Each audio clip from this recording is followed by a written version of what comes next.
喺泰國曼谷，寺廟可以話係多不勝數，大多數供奉嘅係佛祖神明、得道高人。呢啲寺廟一般都稱之為正廟，而另外有啲被稱之為陰廟。喺泰國最出名嘅陰廟有鬼妻娜娜廟，喺泰國曼谷安律區嘅一條小巷裏面，就有一座鬼妻廟，供奉着鬼妻娜娜嘅真身肉體。今次攝製隊亦會為大家走訪呢間擁有過百年歷史、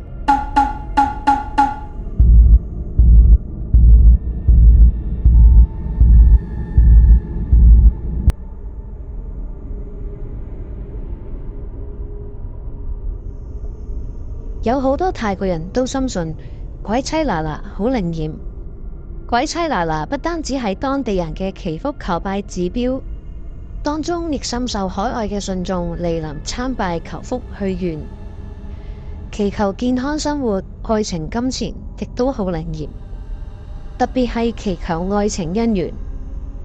相傳鬼妻娜娜生前總有一段淒美嘅愛情故事，離世後亦都希望嚟拜祭嘅善信得到美好嘅愛情姻緣。另外，祈求彩票嘅號碼亦都好靈驗，當地電視台及傳媒亦曾經都有介紹過，所以每日前往祈求嘅人源源不絕，希望得到鬼妻娜娜所預言嘅數字號碼。大家有可能睇過鬼妻娜娜嘅故事或者電影，大致上其實同真實嘅故事類似，呢度亦不再一一細說。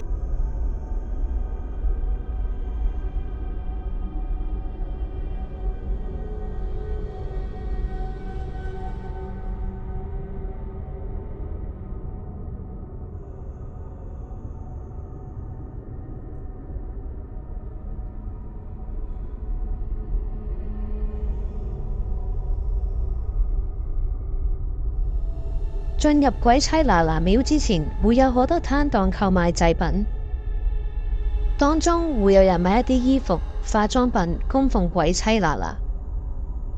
大家前往去拜祭，可以買一啲花同貢品去拜祭就可以。求願成功，你亦可以返嚟買一啲衣服及化妝品還神。切勿順口開河，凡事量力而為，多做善事就可以。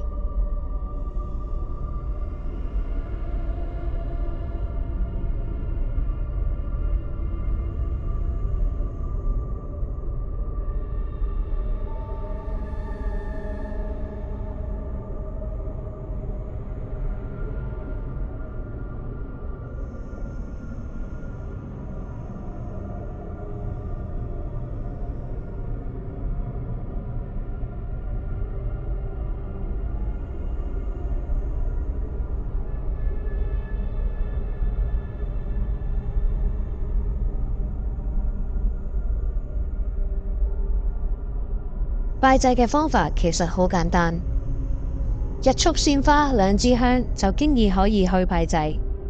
喺廟嘅周邊商鋪就經已可以買到。先點着香燭，再去娜娜面前放上鮮花以及香燭。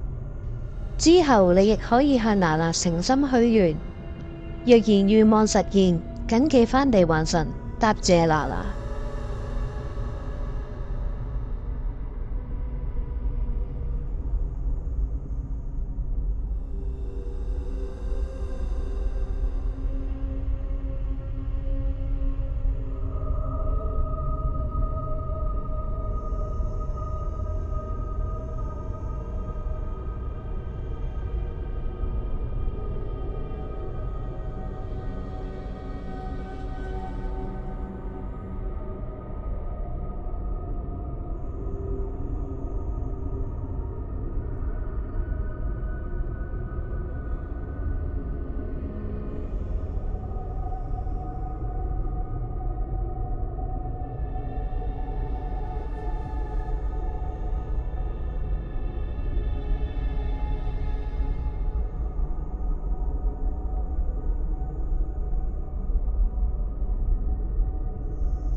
整個廟宇佔地其實非常之大，分開咗唔同嘅區域。